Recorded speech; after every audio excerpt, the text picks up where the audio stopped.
Electronics दुनिया के दोस्तों को नकी चांद का सलाम और आप देख रहे हैं भाई साहब इलेक्ट्रॉनिक्स। दोस्तों, पाकिस्तान में डॉलर जिस तेज़ी से ऊपर जा रहा है, यूँ महसूस होता है जैसे जेट तैयारा आसमान की तरफ परवास कर रहा है। उसकी मामलात जो भी हों, जो भी रीज़न दिया जा रहा है, एक ताजरों के लिए, आवाम के लिए ये डॉलर बम बन चुका है, और वो भी एटम बम, जिसकी पकड़ हाथ में आने से कासिर है। और जिस तेज़ी से वो ऊपर की जानिब जा रहा है, इससे महसूस ये हो रहा है, अफवाहें जो चल रही हैं वो 250 की अफवाहें चल रही हैं, जो इंतहाई ख़तरनाक हद तक है। मौजूदा गवर्नमेंट जब से आई है, उस हिसाब से अगर देखा जाए तो तकरीबन 45-50 रुपए का फ़र्क, 50 रुपए से ज़ायद महंगा हो चुका है सिर्फ 100 दिन में।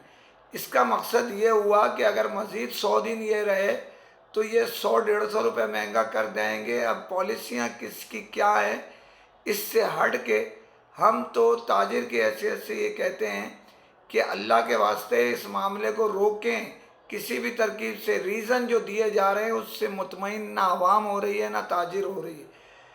अब इसके असरात खौफनाक निकलने शुरू हो गए। हमारी इंफॉर्मेशन के मुताबिक आज दो बड़ी कंपनियों का एक हंगामी इजलास हुआ, जो बैनुल-अक़वामी कंपनीज़ हैं। उन्होंने, जो हमारे दोस्त ममालिक की हैं, उन्होंने जो है मुल्क के हैं, उन्होंने जो है ये जो नया जो यानी डॉलर्स का बहरान है उस पर डिस्कस करते हुए ये गोशे गुजार किया हाई कमांड ने कि हम अपने लोगों को किस तरह फारिग करें, अपने जो बजट है, जो हमारा ख़र्चा है, हमारे अखराजात हैं, उसको किस तरह हम कंट्रोल में लाएं। अब इसकी बुनियाद पर यहाँ पर ये हो चला है कि आपको ब्रेकिंग न्यूज़ दे रहा हूँ कि छांटी होने जा रही है लोगों को दो कंपनियों से, इसके अलावा भी, लेकिन दो कंपनियों की आज की रुदात जो है उससे ये पता चलता है कि ये रिड्यूस कर रहे हैं अपने जो स्टाफ है उसकी तादाद। अब इसके साथ अपने अखराजात को भी कमी की तरफ ले जा रहे हैं, और एलसी उन्होंने खोलने से ही इनकार कर दिया। अगर एलसी खोलने की परमिशन भी मिल रही है तो उन्होंने उससे इज्तनाब करने की ठानी है। और ये फैसला इस वजह से किया है कि किस रेट पे वो एलसी खोलें और किस रेट पे मार्केट में माल प्रोवाइड करें। अगर देखा जाए तो 25% का फ़र्क आ गया है तकरीबन 100 रुपये में। इसका मतलब ये है कि 30%, तकरीबन 25 से 30% डी वैल्यू हो चुकी है पाकिस्तानी करेंसी, जो डॉलर के रेट चल रहे हैं। इसके अलावा इसमें यह भी तय किया गया है कि जनाब, हम हद्दुल इम्कान कोशिश करेंगे मार्केट में अपना जो मेयार है, जो अपनी वर्थ है, वो किसी तरकीब से कायम रखें। माल बेचना बंद कर दिया गया है। वो कह रहे हैं इसी तरह दाम बढ़ रहे हैं, हमें बेचने का क्या फ़ायदा। लेकिन उनके लिए है ये, जो उनके लिए जो माली तौर पे मुस्तहकम है। अब एक और ख़बर है, तकरीबन एक बैनुल-अक़वामी ब्रांड के लिए 2.5 अरब रुपए की आज एलसी खोली गई है।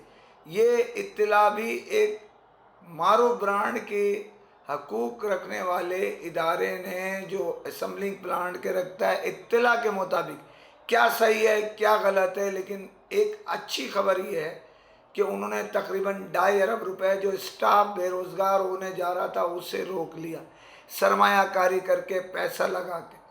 यहाँ पैसों का मामला जब चल रहा है, तेज़ी से ज़मीन की तरफ गिरते जा रहे हैं। बड़ी बड़ी कंपनियाँ सोचने में मजबूर हैं कि हम किस तरह अपने मामलात को सीधा करें। हुकूमत के जो नुमाइंदे हैं उनके रीज़न कुछ भी हैं, लेकिन अवाम और कराची चैम्बर ऑफ कॉमर्स और दीगर जो चैम्बर हैं पाकिस्तान भर के, वो इस बात पर मुत्तफ़िक हो रहे हैं कि कोई हंगामी इक़दाम किया जाए।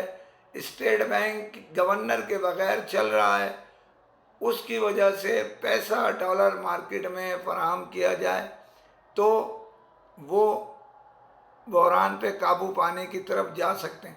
यहाँ ये भी बताता चलूँ आपको कि पाकिस्तान में ऑयल के मामलात के लिए जो एलसियाँ खोली गई उस पे इतने ज़्यादा पैसे लिए गए हैं, सट्टेबाजों ने डॉलर के मामला धर्म भरम कर दिए, जिसकी वजह से लोगों ने सरमायाकारी डॉलर में पैसे फंसा रहे हैं, अपने पैसे ज़ाया कर रहे हैं पाकिस्तानी।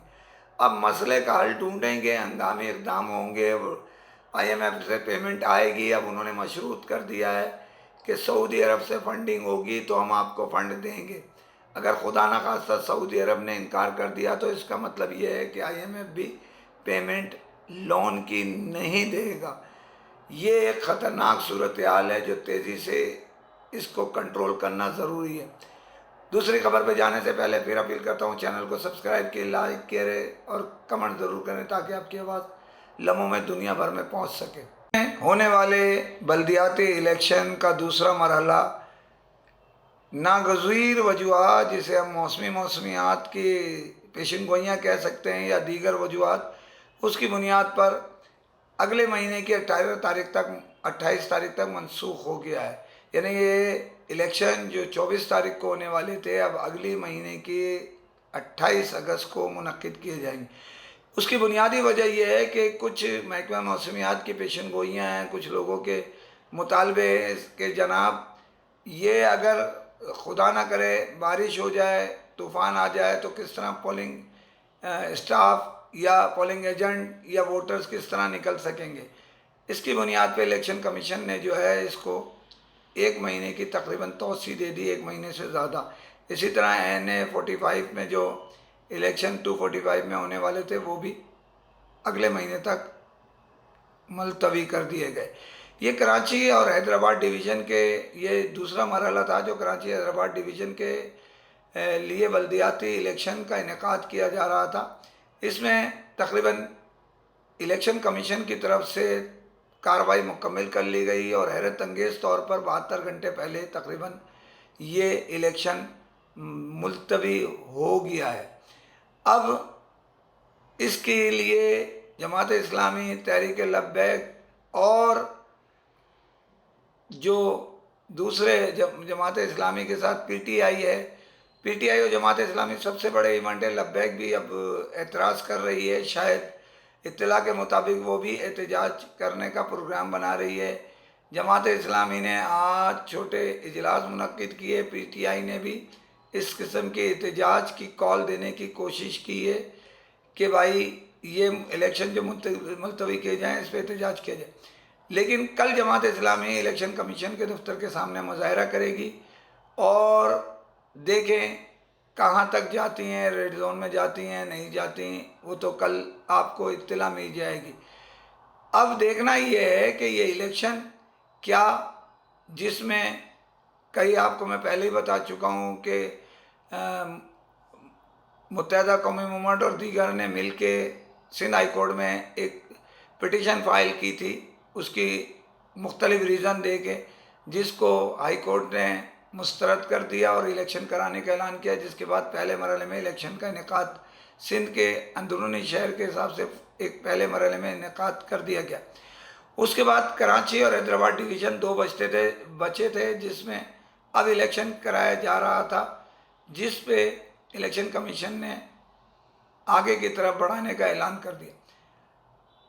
इलेक्शन आगे जाए मौसमी असर, क्योंकि मुहर्रम आ रहा है, इसकी वजह से टाइम ज़रा ज़्यादा दिया गया है मुहर्रम में, ताकि आराम से सुकून से अपने जो हमारे असना शरी हजरात हैं, दीगर मोमिन हैं, वो अपने अंदाज में इसको चला सके, महीने को अपने अंदाज में चला सके, ताकि वो जो 10 रोज़ है मुहर्रम के वो आसानी से गुजर जाएं और इलेक्शन के मामला जो उसमें रेल पहल, नारेबाजी, दूसरी चीज़ें होती हैं वो बाद में की जाएं। ये एक टाइम ऐसा था, पिछले 2015 में भी ये मनसूख हुए थे, एमरजेंसी की बुनियाद पर किस तरह किए गए थे, ये एक अलहदा कहानी है और उसके बाद क्या हुआ वो दूसरी कहानी है।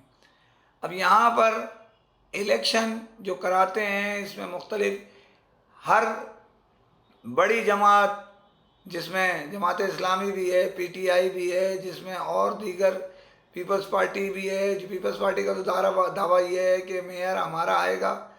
जमात इस्लामी मेयर की दावेदारी वो भी रखती है, PTI अपने मेयर कराची और हैदराबाद बनाने की दावेदारी रखती है।